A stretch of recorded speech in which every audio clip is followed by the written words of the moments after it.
राधे राधे दोस्तों। पाप पुण्य इस संसार में हमारे कर्मों के अनुसार ही बंधे हुए हैं। जीवन का दुख सुख पाना कोई संयोग नहीं है, यह केवल और केवल उसके कर्मों का फल है। हर किसी के कर्मों का हिसाब रखने वाला ईश्वर है और अंत में हर जीव को अपने कर्मों का उत्तर ईश्वर को देना ही पड़ता है। चांदी सोना धन दौलत ये सब इस संसार में एक दिन बेकार साबित होते हैं। केवल सद्कर्म के द्वारा ही जीव संसार की पीड़ा से पार हो सकता है। जब इंसान इस संसार में आता है तो वह अपना घर धाम छोड़कर आता है, लेकिन धन कमाने के मोह में वह भगवान को भूल जाता है। इसलिए प्रिय श्रोताओं, आइए आज इस पावन दिन पर हम सभी मिलकर कहें हरे कृष्णा। पापांकुशा एकादशी की आप सभी को ढेरों शुभकामनाएं। आश्विन माह के शुक्ल पक्ष की यह एकादशी इतनी प्रभावशाली है कि जन्म जन्मांतर के पापों को एक क्षण में भस्म करने की सामर्थ्य रखती है। इसलिए ठाकुर जी ने भी सभी भक्तों को, विशेष रूप से उन भक्तों को जो बार बार जन्म मरण के चक्र में नहीं बंधना चाहते, जो इस भवसागर में डूबना उतरना नहीं चाहते और जो अंत में भगवान के वैकुंठ लोक की प्राप्ति करना चाहते हैं, उन्हें चाहिए कि वह आज सच्चे मन से ठाकुर जी की पूजा करें, पापांकुशा एकादशी का व्रत धारण करे और कथा का श्रवण करे। जो भक्त इस प्रकार नियमों का पालन करता है, उसके सभी पापों का नाश ठाकुर जी की कृपा से हो जाता है। प्रिय श्रोताओं, इस कलयुग में हम सभी से छोटे बड़े पाप नियमित रूप से या कभी कभी होते ही रहते हैं और भविष्य में भी होते रहेंगे।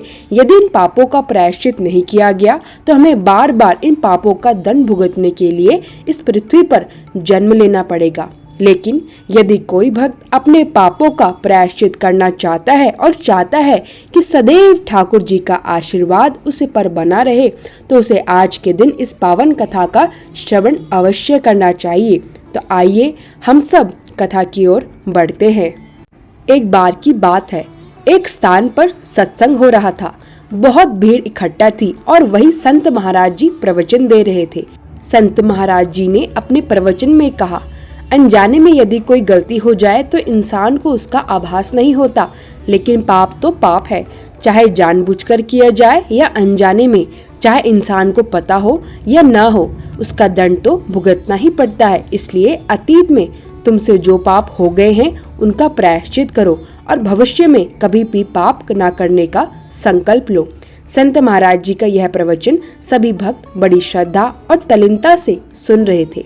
प्रवचन समाप्त होने के बाद सभी लोग चले गए, लेकिन एक व्यक्ति वहीं रुका रहा। वह थोड़ा झिझकते हुए संत महाराज जी के पास आया और हाथ जोड़कर बोला, महाराज जी, मैंने प्रवचन तो ध्यान से सुना, लेकिन मेरे मन में एक जिज्ञासा है, क्या सच में प्रायश्चित करने से पाप मिट जाते हैं? क्या इसमें इतनी शक्ति होती है कि जानबूझकर या अनजाने में किए गए सभी पाप नष्ट हो जाए? मुझे इस बात पर विश्वास नहीं होता। संत महाराज जी ने शांत स्वर में कहा, भैया कल तुम फिर आना, मैं तुम्हें इसका उत्तर दूंगा। अगले दिन वह व्यक्ति नियत समय पर आया। संत महाराज जी ने उसे नदी के किनारे लेके गए। वहाँ एक गड्ढे में सड़ा हुआ पानी भरा था। उसमें से बदबू आ रही थी और कीड़े मकोड़े भी चल रहे थे। संत महाराज जी ने उसे वह पानी दिखाया और बोले, बताओ यह पानी क्यों सड़ रहा है? पानी तो कभी सड़ता नहीं, फिर यह क्यों सड़ गया? व्यक्ति ने देखा और उत्तर दिया, स्वामी जी, यह पानी एक जगह ठहर गया है, प्रवाह रुकने के कारण यह सड़ गया है। संत महाराज जी मुस्कुराए और बोले, बिल्कुल सही कहा। ठीक इसी तरह इंसान के सारे पाप भी एक जगह इकट्ठा हो जाते हैं और हमें कष्ट देते रहते हैं। जिस तरह बारिश का ताजा पानी इस सड़े हुए पानी को बहाकर नदी को पवित्र कर देता है, उसी प्रकार प्रायश्चित रूपी अमृत वर्षा भी पापों को धो देती है। यह मन को पवित्र बना देती है और इंसान अच्छे कर्म करने के लिए तैयार हो जाता है। जब कोई व्यक्ति सच्चे मन से प्रायश्चित करता है तो उसका मन बदल जाता है और वह भविष्य में वही गलतियां नहीं दोहराता। इसलिए प्रायश्चित से इंसान का अतीत और भविष्य दोनों सुधर जाते हैं। अब सुनिए स्कंद पुराण में वर्णित पापांकुशा एकादशी की पौराणिक कथा।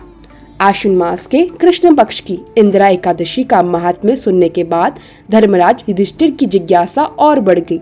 उन्होंने हाथ जोड़कर भगवान श्री कृष्ण से कहा, हे मधुसूदन, कृपया करके बताइए कि आश्विन माह के शुक्ल पक्ष की कौन सी एकादशी होती है और उसका फल क्या है, उसका महत्व क्या है।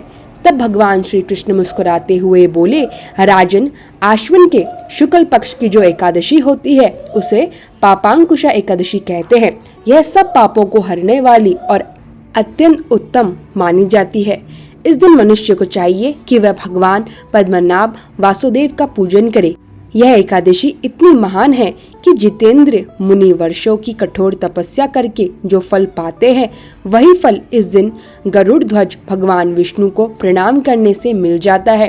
पृथ्वी पर जितने भी तीर्थ हैं, जितने भी देवालय हैं, उन सब का फल केवल भगवान विष्णु के नाम का कीर्तन से ही मिल जाता है। भगवान आगे कहते हैं, जो भक्त सर्वव्यापक भगवान जनार्दन की शरण में जाते हैं, उन्हें कभी यमलोक की यातना नहीं भुगतनी पड़ती। और यदि कोई मनुष्य अन्य कार्यों के बीच केवल एक बार भी एकादशी का व्रत कर ले तो उसे भी कभी यमलोक की पीड़ा नहीं मिलती। लेकिन राजन, ध्यान रखना, यदि कोई विष्णु भक्त होकर भगवान शिव की निंदा करता है तो उसे विष्णु लोक में स्थान नहीं मिलता, और यदि कोई शैव होकर भगवान विष्णु की निंदा करता है तो उसे भी घोर नरक में डालकर दंड दिया जाता है। यह पापांकुशा एकादशी स्वर्ग और मोक्ष प्रदान करने वाली है, शरीर को निरोग बनाने वाली है और सुंदर स्त्री, धन और मित्र देने वाली भी है। श्री कृष्ण कहते हैं, राजन, जो पुरुष इस दिन व्रत करके दिन में उपवास और रात्रि में जागरण करते हैं, वे अनायास ही विष्णु धाम को प्राप्त कर लेते हैं। यह व्रत इतना शक्तिशाली है कि व्रती अपने मातृपक्ष की 10 पीढ़ियां, पितृपक्ष की 10 पीढ़ियों और स्त्री पक्ष की 10 पीढ़ियों सभी का उद्धार कर देता है। एकादशी व्रत करने वाला पुरुष दिव्य चतुर्भुज रूप धारण करके पीताम्बर पहनकर गरुड़ ध्वजा के साथ श्री हरि के धाम को प्राप्त करता है। श्री कृष्ण ने आगे कहा, जो पुरुष सुवर्ण, तिल, भूमि, गौ, अन्न, जल, जूते और छाते का दान करता है, उसे कभी यमराज का दर्शन भी नहीं करना पड़ता। दरिद्र व्यक्ति को भी चाहिए कि वह यथाशक्ति स्नान, दान आदि करके अपने जीवन को सफल बनाए। जो लोग होम, स्नान, जप, ध्यान और यज्ञ जैसे पुण्य कर्म करते हैं, वह भी कभी भयंकर यम यातना नहीं देखते। लोक में जो लोग दीर्घायु, कुलीन और निरोगी होते हैं, समझ लेना वह पिछले जन्मों के पुण्यात्मा है।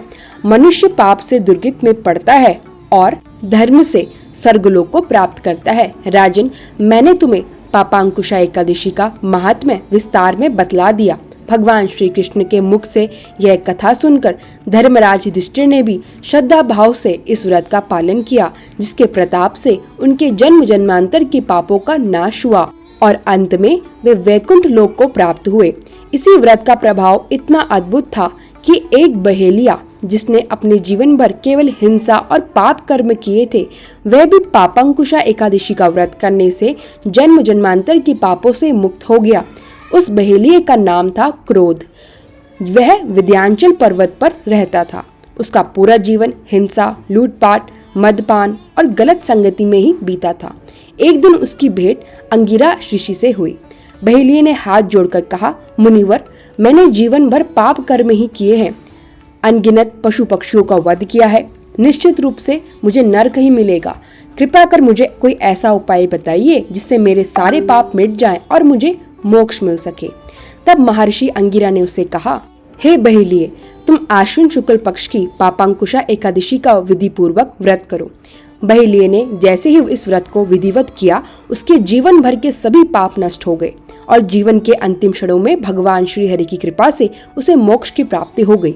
इसलिए प्रिय श्रोताओ, यदि सबसे बड़ा पापी भी सच्चे मन से पापांकुशा एकादशी का व्रत करता है और कथा का श्रवण करता है, तो भगवान श्री हरि की कृपा से उसके सारे पाप कट जाते हैं।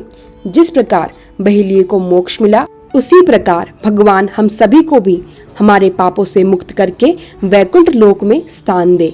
प्रेम से बोलिए श्री लक्ष्मी नारायण भगवान की जय। भक्तों, अब मैं आपको एक अद्भुत कथा सुनाने जा रही हूँ जो पापांकुशा एकादशी से जुड़ी है। कहते हैं, एक बार भगवान श्री हरि लक्ष्मी नारायण माता लक्ष्मी जी के साथ वृद्ध दंपति का रूप धारण कर पृथ्वी पर आए। उनका वेश बड़ा ही साधारण था, सफेद वस्त्र, हाथ में लाठी और चेहरे पर थकान का भाव। दोनों दरवाजे घूमते और कहते, भैया हम बहुत दूर से आए हैं, हमें भूख लगी है, कृपया करके हमें भोजन करा दो। अब सोचिए भक्तों, हर घर पर जाकर यह वृद्ध दंपति यही विनती करते, लेकिन कई लोग उन्हें देखकर दरवाजा बंद कर देते।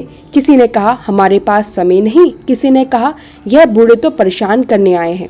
बहुत सारे घरों ने उन्हें टाल दिया, लेकिन भगवान और माता लक्ष्मी तो परीक्षा लेने निकले थे। अंत में वे गरीब के घर पहुँचे। वहाँ एक विधवा वृद्धा रहती थी। उसने जैसे ही दोनों को देखा तुरंत दरवाजा खोला और कहा, आइए माता पिता, यह तो मेरा सौभाग्य है कि आप मेरे घर पधारे। मेरे पास भले ही कुछ भी नहीं है, परंतु जो थोड़ा है वही मैं आपके चरणों में अर्पित करती हूँ। उसने अपने बर्तन में से जो भी कुछ बचा खुचा अन्न रखा था वही आदर पूर्वक भगवान और माता को परोस दिया। वो वृद्धा हर निवाले के साथ भाव से कहती रही, मुझे नहीं मालूम आप कौन हैं, परंतु मुझे यही विश्वास है कि आपके रूप में स्वयं भगवान मेरे घर पधारे हैं। जैसे ही भगवान लक्ष्मी नारायण ने वह भोजन किया, तुरंत उनका वृद्ध रूप बदल गया। सामने वही 4 भुज रूप में शंख, चक्र, गदा और पद्मा धारण किए हुए श्री हरि प्रकट हो गए और माता लक्ष्मी चमचमाते आभूषणों से सुशोभित होकर उनके साथ खड़ी थी। वृद्धा यह देखकर आश्चर्यचकित रह गई और उनके चरणों में गिर पड़ी। भगवान मुस्कुराए और बोले, माते, यह हमारी परीक्षा थी। सबने हमें ठुकरा दिया, लेकिन आपने अपने छोटे से घर और अल्प भोजन से ही हमारा सत्कार किया। इसलिए मैं तुम्हें आशीर्वाद देता हूँ कि तुम्हारे घर में कभी अन्न की कमी नहीं होगी, तुम्हारा कुल कभी दरिद्र नहीं होगा और तुम्हें अंत समय में मोक्ष की प्राप्ति होगी। भक्तों, यह कथा हमें सिखाती है कि व्रत केवल उपवास करने का नाम नहीं है। व्रत का असली फल तब मिलता है जब हम करुणा, दया, सेवा और भक्ति का पालन करते हैं। पापांकुशा एकादशी पर जो दीन दुखियों, भूखों और जरूरतमंदों की मदद करता है, वास्तव में वही भगवान के चरणों तक पहुंच जाता है। तो आइए इस पावन दिन पर हम सभी संकल्प करें, भगवान विष्णु का नाम जपें, व्रत और पूजा करें और किसी न किसी जरूरतमंद की सहायता अवश्य करें। प्रेम से बोलिए, श्री लक्ष्मी नारायण भगवान की जय, श्री विष्णु भगवान की जय। भक्तों, आपने अभी पापांकुशा एकादशी का महात्म्य और कथा सुनी। अब आइए इसके निष्कर्ष और पुण्य फल को भी जानें। भगवान श्री कृष्ण ने स्वयं युधिष्ठिर से कहा था, राजन, जो मनुष्य पापांकुशा एकादशी का व्रत करता है उसका जीवन पवित्र हो जाता है, उसके सारे पाप नष्ट हो जाते हैं, कुल की अनेक पीढ़ियों का उद्धार हो जाता है और अंत में उसे मोक्ष की प्राप्ति होती है। शास्त्रों में कहा गया है कि जो इस दिन दान, स्नान, जप, ध्यान और उपवास करता है उसे यमराज की यातनाएं नहीं सहनी पड़ती। गरीब भी यदि यथाशक्ति दान करता है, चाहे अन्न का एक कण ही क्यों ना हो, तो उसे अपार पुण्य मिलता है। और सबसे बढ़कर यह व्रत भक्त को भगवान विष्णु के धाम वैकुंठ लोक तक पहुंचा देता है। भक्तों, याद रखिए, इस दिन केवल उपवास ही नहीं बल्कि दया, करुणा, भक्ति और सेवा ही व्रत का असली सार है। यदि हम किसी भूखे को भोजन करा दे, किसी जरूरतमंद की सहायता कर दे, तो समझ लीजिए व्रत सफल हो गया। तो आइए इस पावन पापांकुशा एकादशी पर हम सभी संकल्प लें, श्री विष्णु का नाम जपें, व्रत, पूजन और दान करें और भगवान से यही प्रार्थना करें कि वे हमें धर्म, भक्ति और सदाचार के मार्ग पर चलने की शक्ति दें। जो भी भक्त इस व्रत की कथा श्रद्धा से सुनता है, उसके जीवन के सारे कष्ट दूर हो जाते हैं। वह पापों से मुक्त होकर भगवान के परम धाम को प्राप्त करता है। प्रेम से बोलिए, श्री हरि विष्णु भगवान की जय, श्री लक्ष्मी नारायण भगवान की जय।